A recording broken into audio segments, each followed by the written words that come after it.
앞으론 유치원 교사가 질병 등의 이유로 급히 자리를 비워도 이른바 순회 교사가 배치돼 수업 공백을 메울 예정입니다. 또 유치원 교사의 인사고충을 듣기 위한 상담 신고센터를 운영하고 문제가 심각한 사립유치원 원장에게는 정직 등의 징계 조치를 합니다. 교육부는 오늘 이 같은 내용이 담긴 유치원 교사 대체 인력 지원 개선 방안을 발표했습니다. 지난 2월 경기 부천의 한 사립유치원에서 독감으로 고열에 시달리면서도 계속 출근하다 숨진 교사 사건이 계기가 됐습니다. 유치원의 교사 대체 인력 현황을 점검한 결과 수업을 대신해주는 교사 혹은 강사가 없거나 사립유치원 대체 인력 인건비 지원 시 병가는 제외하는 등 지역 간 편차가 있는 것으로 확인됐습니다. 교육부는 우선 유아교육법을 개정해 교육행정기관에 순회교사를 둘 수 있는 법적 근거를 마련하기로 했습니다. 순회교사는 유치원 교사가 긴급히 자리를 비울 경우 해당 유치원의 수업을 지원하게 됩니다. 평상시에는 교육지원청이나 유아교육진흥원 등 원소속 기관의 업무를 하다가 급히 지원이 필요할 시 유치원에 배치돼 수업 공백을 메우는 겁니다. 또 순회교사 외에도 단설 유치원 등 거점 기관에는 강사를 배치해 근처 유치원을 지원하도록 했습니다. 사립유치원 교사의 처우 개선에도 나섭니다. 시도교육청은 사립유치원 교사의 인사고충을 지원하기 위한 상담 신고센터를 운영할 예정입니다. 신고센터에 들어온 제보 가운데 문제가 있다고 판단되는 유치원에는 즉시 지도 점검을 실시하고 심각한 사안의 경우 해당 유치원장의 감봉이나 정직 등의 징계도 할 방침입니다. SBS 정다은입니다. 경기 부천의 사립유치원에서 고열을 동반한 독감에도 계속 출근하다 숨진 20대 교사가 직무상 재해를 인정받았습니다.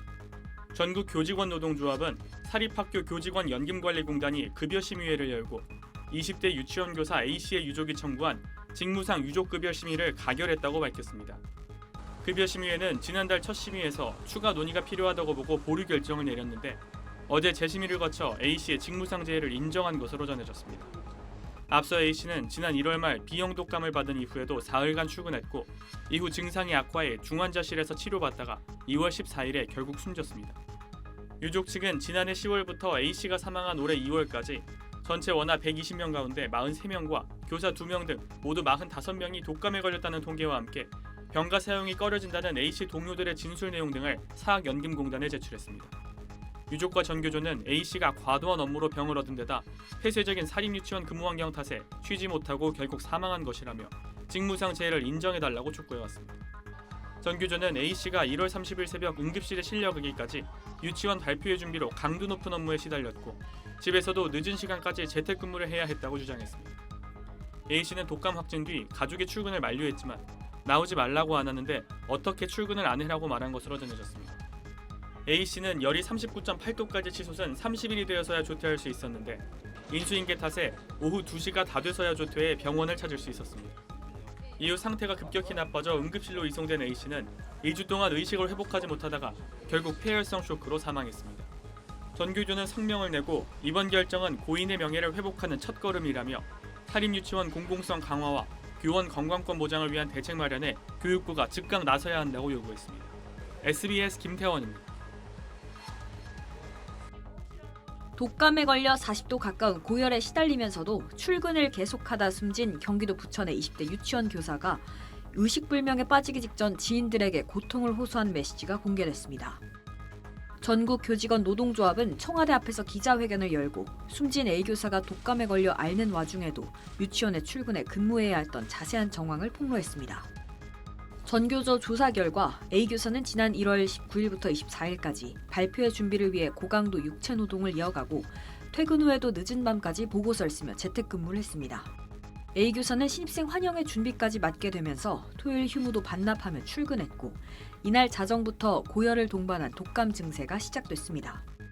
A 교사는 26일 월요일 퇴근 후 병원 진료 시간이 끝나 치료를 받지 못했고 다음날 저녁에야 B형 독감 확진 판정을 받은 것으로 드러났습니다. A 교사는 원장에게 몸 관리 좀 더 신경 썼어야 했는데 죄송하다며 마스크를 쓰고 출근하겠다고 얘기했고 그 이후에도 38도와 39도 넘는 고열에 시달렸지만 이틀 동안 출근하고 30일 밤 목에서 피가 나와 뒤늦게 응급실로 이송됐습니다. A 교사가 응급실에 이르기 전까지 지인들과 나눈 메시지를 보면 너무 아파서 눈물 나, 집 가려고, 컨디션 너무 안 좋아 등 여러 차례 고통을 호소한 것으로 드러났습니다. 의식불명에 빠진 A 교사는 2주간 중환자실에서 치료를 받았지만 지난달 14일 결국 숨졌습니다. 질병관리청과 교육부의 시설별 인플루엔자 관리 지침에 따르면 감염병을 앓거나 감염된 것으로 의심되는 학생 또는 교직원에 대해 등교를 중지시킬 수 있지만 의무가 아닌 권고사항입니다. 전 교조는 법정 감염병 발병 시 교사의 병가 사용 승인을 의무화하고 실효성 있는 대체 인력 체계를 구축해야 한다고 정부의 대책 마련을 촉구했습니다. SBS 신정은입니다.